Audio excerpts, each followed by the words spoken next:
Welcome to the People First podcast, where we explore the intersection of people, culture, innovation in business and technology. I'm your host, Michaela, an HR manager here at Time Tech. In this episode, I'm joined by Dr. Krishna Pakala from Boise State's College of Innovation and Design. We explore how technology and wellness intersect, why creativity thrives in constraint, and how the Mashup series brings together diverse voices to spark innovation. Krishna shares his journey, his why, and how leaders can build spaces that empower community, curiosity, and human-centered growth. Let's get to it. People first. People first. People first is a mindset. We talk about people first. People first. People first. Time Tech is a people-first organization. Krishna, welcome to Time Tech. Thank you so much for joining us today. I wondered if you would just share and bring us up to speed a little bit about yourself. Maybe take a few minutes, as long as it takes, just to tell us all about Krishna from the beginning to where we are now. Just bring us up to speed. All right. It's going to be a long story, but I'll try to summarize as much as I can. I'm Krishna Pakala, faculty member in mechanical and biomedical engineering at Boise State, and currently I serve as the interim associate dean in residence for the College of Innovation and Design.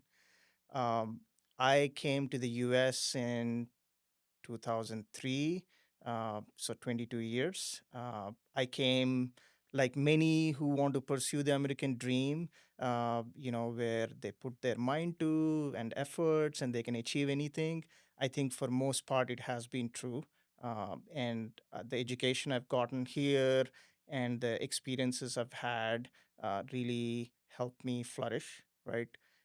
And then for me, serving the higher education has been my calling. It has become so essential to my identity that it's not a vocation.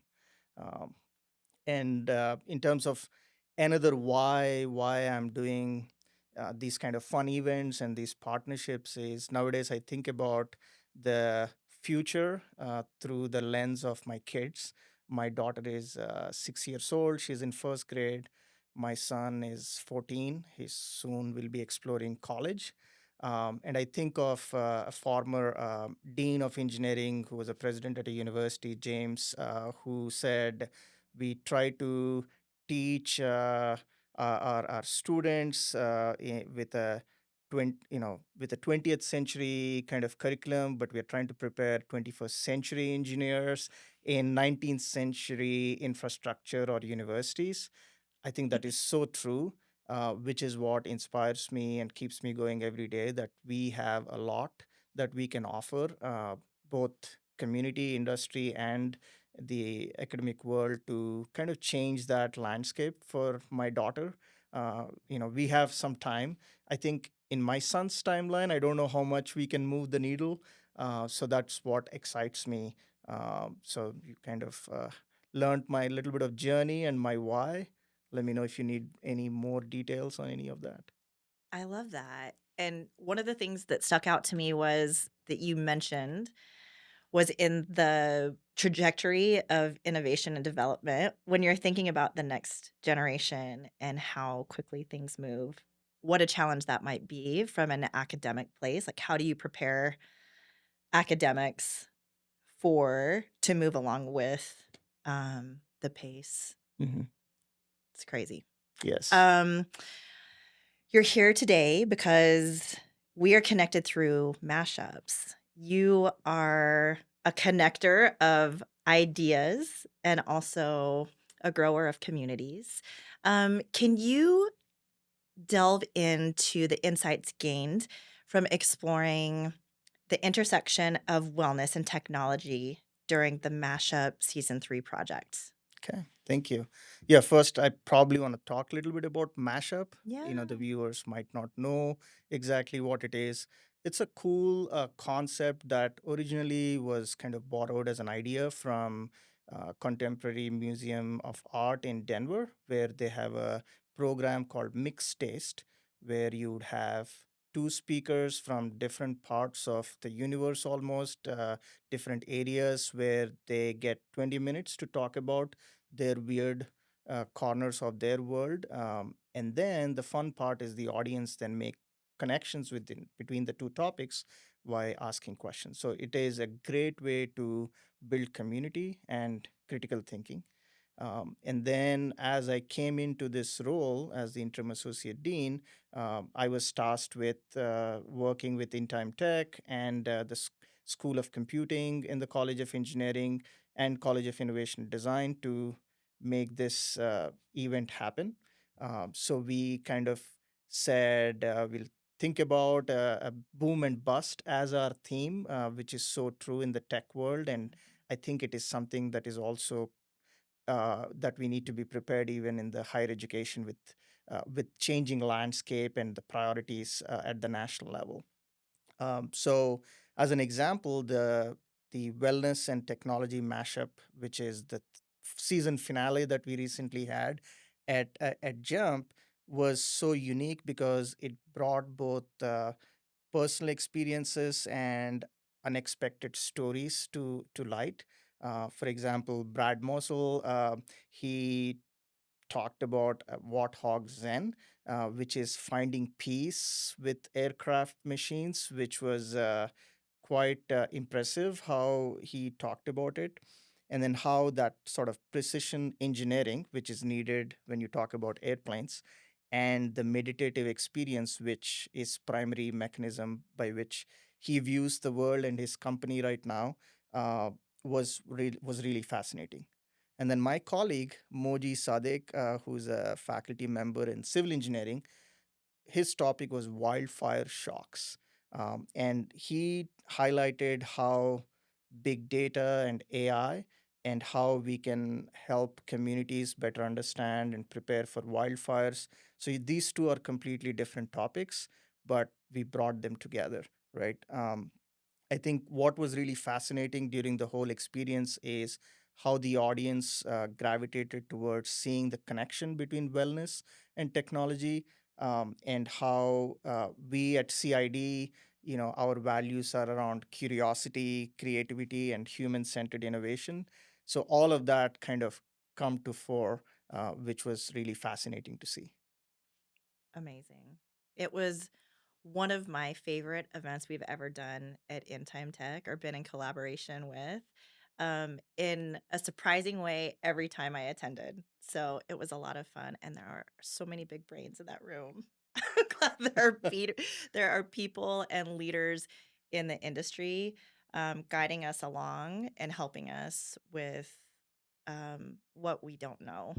So, Absolutely. I mean, there were people not only from higher education, there were folks from city of Boise. So it was a wide diversity of minds and thoughts. So it was cool to yes. have that and that we had an opportunity to bring them together. Yes, and it even ties in. So, I'm married to a firefighter. He works structure, not wildfire, but it connects into those communities too. I was able to share a little bit with him and his buddies about what we were up to, and Yeah. it just expands Yep. minds and connects experiences. Um, can you talk about the role of technology in promoting wellness and how leaders can champion such integrations? Yeah. I think while I'm big proponent of using technology, I think it can be overwhelming Yeah. with so many tools, so many apps, so many different ways to think about process efficiencies, right? But it can also be kind of lead to some sort of healing if used intentionally, right? It can save us a lot of time. It can kind of help us be more creative, to be honest. I think of about emails all the time because they're so difficult to read between the lines. But now with the tool, you can really polish it to the point where you're happy, and so that communication gets better with people, right? And then to be specific, at the College of Innovation and Design, we are partnering with the School of Digital Future, thinking about this is a name which is in the works called Digital Detox Certificate, under the leadership of Kelly Arispe, who is the director of the School of Digital Future, where we are trying to help students and hopefully faculty and staff in the future to rethink the digital lives. We are so into this, but what would it look like if we can give the permission to switch off? and what that world looks like, what do the screen breaks look like, how do we re-engage with our natural world, is something that we are exploring, because I think that is very important as we have this overload of tech that is available. I think reconnecting with the world is so important. Um, and then I think in terms of leaders, we can champion this by kind of embracing the nuance and the intersection between both, but making sure that the wellness and the innovation are not like mutually exclusive. That we think about everything. Maybe we come up with policies where we kind of have that at the forefront before we adopt anything. That's really interesting. And it's something that appeals to me outside of the university. I think we could all use a digital detox and have that certificate. That's wonderful work. Krishna, can you share a little bit more about your personal journey and how you find time with these 4 degrees and graduations and weddings and everything else that's happening in your life, 2 children, a wonderful family, to take time to find ways to contribute to and create community? Yeah. That's a lot, but I'll try to weave it into what I think is the core of community. So for me, I have realized in my time in higher ed that community is very powerful and can act as a catalyst for any transformation you want to see. And it involves a lot of relationship building, and it started with, for me, where my students are the source of my energy, and having lived with freshman students for 7 years in a living learning community where me and my family were living in an apartment on campus, really emphasized the power of community. How people, who might come with varied interests, but then how we can coalesce into something meaningful, purposeful together was really helpful. And through that experience is how I had to kind of build a lot of relationships and trust with a lot of people, because when you are trying to support students who are transitioning from high school to the college atmosphere, there's so many entities on campus that are involved, from you trying to get them through the door into admissions, and then you help them like graduate. I think what really helped me is then look at how I can integrate the aspects of our typical jobs, which is teaching, research, service, and administration or leadership, how I can kind of look for ways to integrate the type of projects I do.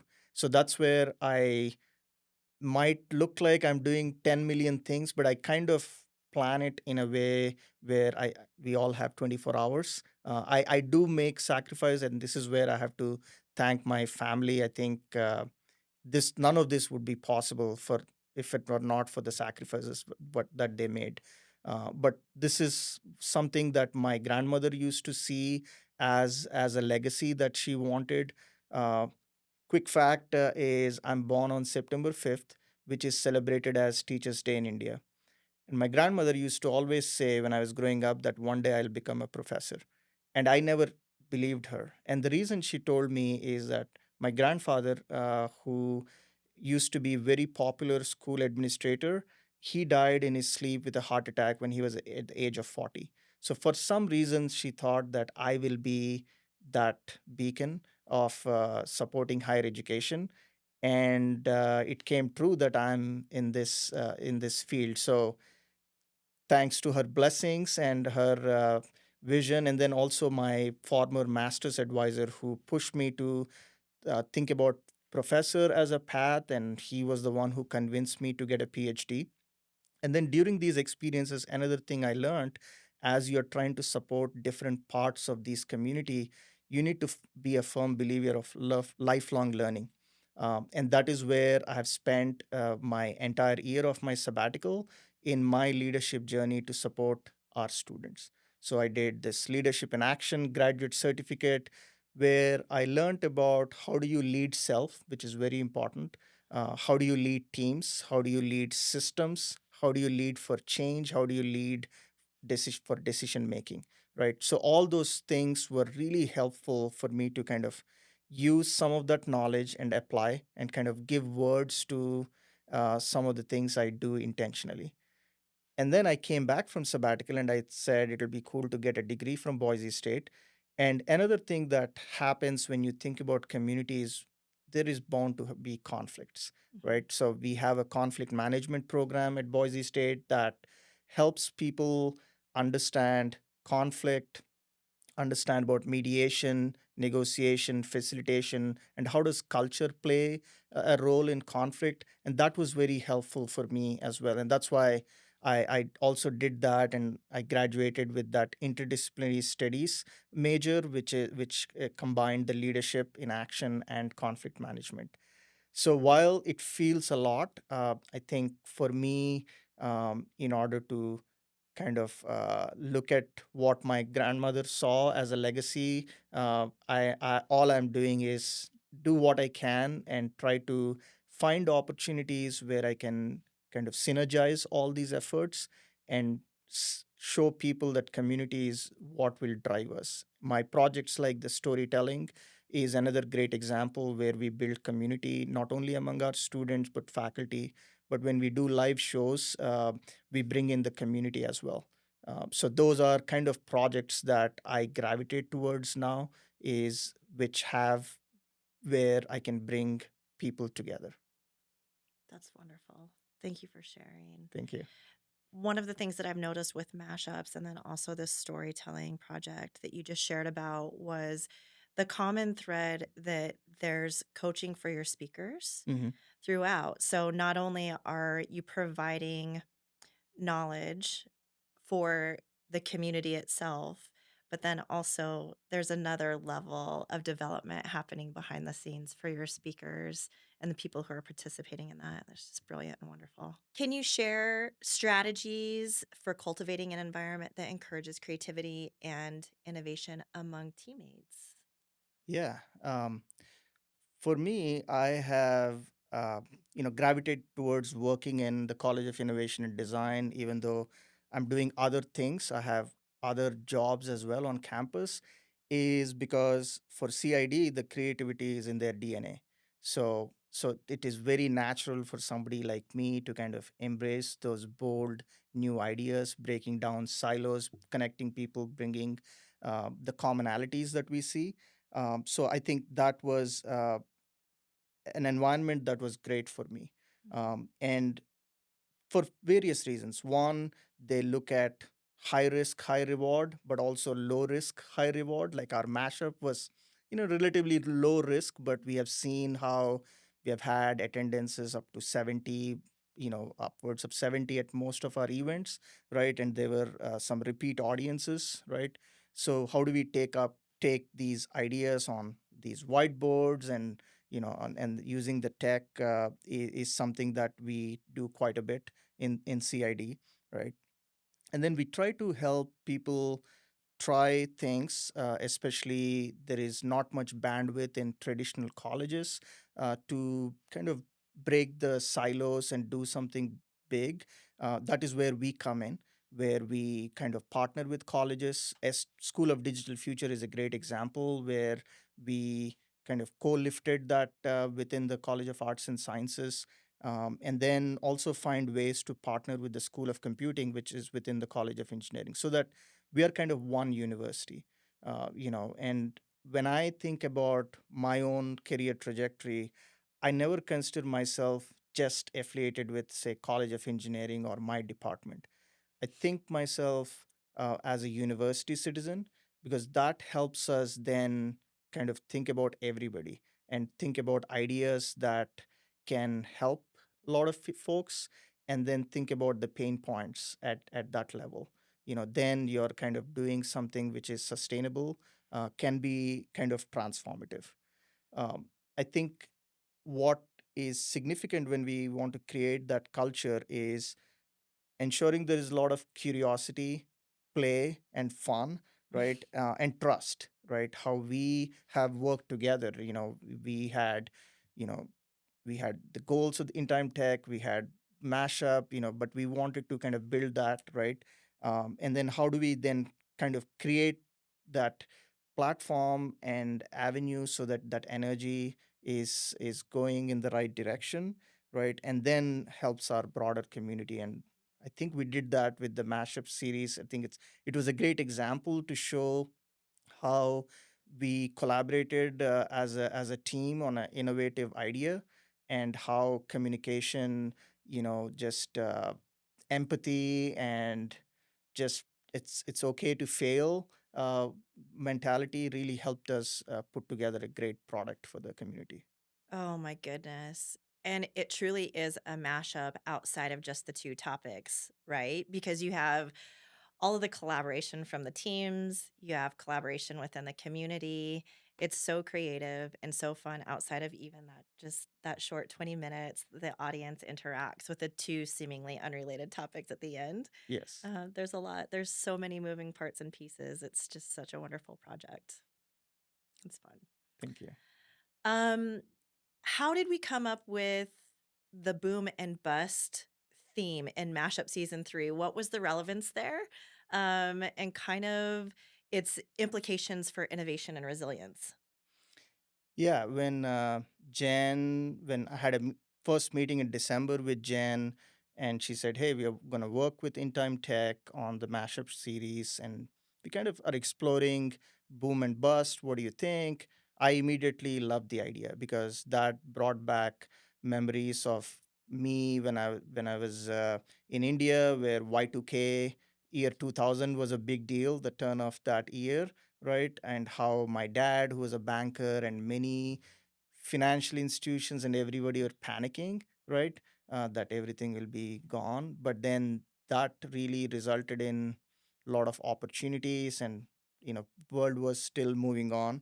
I also shared another example during one of the mashup series where I said when I wanted to use technology in iPad, say in the classroom pre-pandemic, people didn't buy the idea, but then, as soon as the pandemic hit, I submitted the same idea to the National Science Foundation. It was funded, right? So you can see that the cycle of innovation. Sometimes the ideas thrive. Sometimes they're completely shelved. I think that's where we need to be creative in how we go after what we think will move the needle, because incremental innovation is okay, but then in order for us to do transformative innovation, we probably need more patience, more relationship building, and then just persist through the challenges. So this idea was perfect because we were trying to showcase the cycles of innovation between the three series that we had. The first one where we had an astronaut talk about the booms and busts in his own life, how he became an astronaut, to the boom and bust in the space exploration, right? We had Omiya, who talked about the power saving AI, how she had made this huge pivot in her life when she's almost ready to graduate, to change her topic because she wanted to protect the nature that she loved, right? Or Brad, trying to use, his meditative focus that his company has, and also trying to love the machine, the warthog that he machines works on, right? So I think it was a cool way to showcase how those booms and busts happen. And it was also fascinating to hear, for example, Nate in one of our mashup series talk about stability to shake up, right? So right now, a lot of people are panicking with a lot of changes that are happening, at the federal level, and sometimes at the state level. I think that's where some of us can think about, how can we leverage this disruption, even though disruption can be bad, but to bring about innovation, foster it, right? Maybe some of us need to stand firm and use our leadership skills to still solve the problems, but maybe in a creative way, with a new boundaries, with a new set of variables that we have, so constraints also to do that. I think the work cannot stop. So I hope that the boom and bust could be an inspiration for many as they watched our speakers share their stories. So I think it was a very powerful, fun way to, you know, uh, do that as our mashup.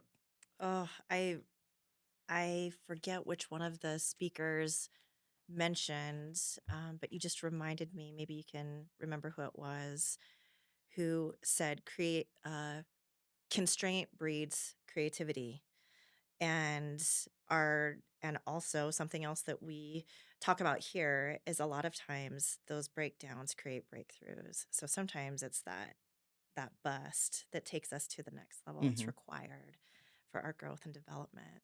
Yeah, I would say I think all of them had that flavor. To be Yeah. honest, maybe they have Yeah. not said it, maybe one person said it, Mhm. but if you think about, you know, all their stories had a beginning and an end, Mhm. and the middle something changed. And if you see the arc of their story is how they pivoted careers, or at the end of the day they had a why, and Mhm. they're going after that they're passionate about, and which is at the end of the day all those are folks who are helping the community. There's Mhm. nothing where they're selfish about their own careers, which was also cool to see how people who are part of that boom and bust cycle are helping not just themselves, but through their trials and tribulations, they're helping the society at large. There's that moment when it becomes less about self and all about others. And Yeah, that's really where that growth happens and the story takes a turn, right? exactly. And our partnership, even though we didn't get to be the speakers, but Mhm. then the fact that we had these folks reflect on their journey, Mhm. and then the audience had the power gift of receiving all of that, was probably something that they wouldn't have known. Mhm. And many of them would have connected. I've seen a lot of people nodding in agreement when some of the speakers said something, because there are a lot of people who experienced that. But this provided a platform for the speakers to reflect, but the audience to receive that gift as well. Yes, and the humanity in that was so refreshing to know that to look at these speakers who are successful and who have done a lot of things Mhm. and been a lot of places, even out of this world, can can come back to yes, it's hard and there are setbacks and we're resilient and we are in nature and by choice creative beings and there's always a way. Yeah, I love the word resilience used. Like, we have seen how this whole series was about resilience and reinvention, and how they took permission themselves, or sometimes they're forced to do that. But Yeah, at the end of the day, it'll all be okay. it's okay. Is what I got from the series. Yeah. Krishna, can you share how the mashup season brought together over 200 people from the community and what that was like for you, how we gather people together? Mhm. Yeah, I think at a high level, when I think about the College of Innovation and Design, Mhm. right, and how In Time Tech also views their mission, people first. I think for both entities, the community building and bringing community together is at the core, at the forefront, right?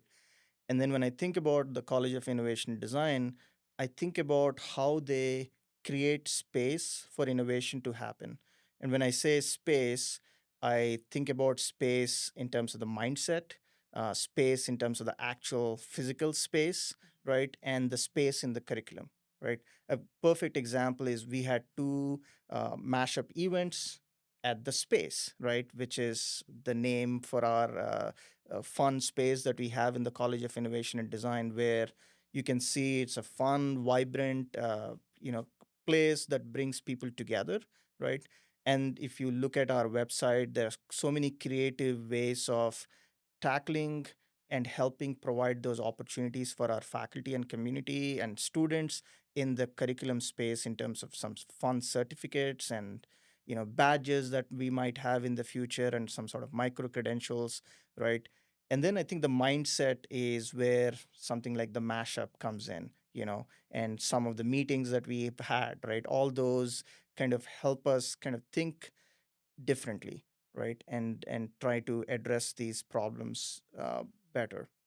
In terms of bringing people together, I think there were several efforts that helped with it, working with your marketing team within Time Tech and partnering with our marketing folks at Boise State, both within the College of Innovation and Design and at the university. I think I loved how we have evolved, how we shared about mashup, and I think it took some time for us to get the messaging right, which is great, which just shows that we were creative and we were seeing how to pivot. I think now we have a really good model where it can pique the interest of the community. At the end of the day, we had about, I would say, more than 200 folks from faculty, students, from the industry, from the local community, venture capitalists, anybody you name, they were there, including some of our administrators. And I think that was very powerful. I think what other thing that also helped is the partnership that we had with In Time Tech, the School of Computing, and the local resources within the College of Innovation and Design. Mashup has been a fun event that was associated with College of Innovation and Design. Now, through our partnership and through how we evolve the marketing, it now is a Boise State brand as well. They also love the concept. It perfectly aligns with our blueprint for success, which is our strategic planning mantra, where one of those pillars is building a thriving community. So this fits beautifully in there. That's why we had the billboard near the GEM building. So I think it helped uh, these people bring together because many of them are repeat audience. They know it will be casual, it'll be fun. I think in one of the speakers who said what they loved is the creativity folks showed in asking these questions, which is not that hard, not that easy, I should say, because to connect two topics which are completely different is crazy. But I think what this helped is that we can do this, we can sustain this momentum. We are already talking about doing this with each college in at the university, and then maybe partnering with a industry which makes sense for that college, for example. So I think that will be a cool way to connect industry, community, and higher education. We cannot wait for what the future looks like for mashup. Oh, it truly is a mashup, and it's such a creative and fun project. And we really appreciate your leadership and just guiding us in how we can contribute and come alongside of this wonderful project. Thank you. While I think many of these might look like one person is behind, I would say it was a whole team that was very supportive from the beginning to the end. It took a lot in terms of time and efforts to make this happen, but folks at In Time Tech, uh, the staff at College of Innovation and Design were really instrumental in making this a huge success. Wonderful. Thank you so much for your time, Krishna. Thank you so much. People first. People first. People first is a mindset. We talk about people first. People first. People first. In Time Tech is a people first organization. That's it for this episode of the People First podcast. Be sure to subscribe so you never miss an episode. And if you're feeling generous, leave us a review to help others discover the show. Until next time, keep leading with empathy, building with purpose, and putting people first.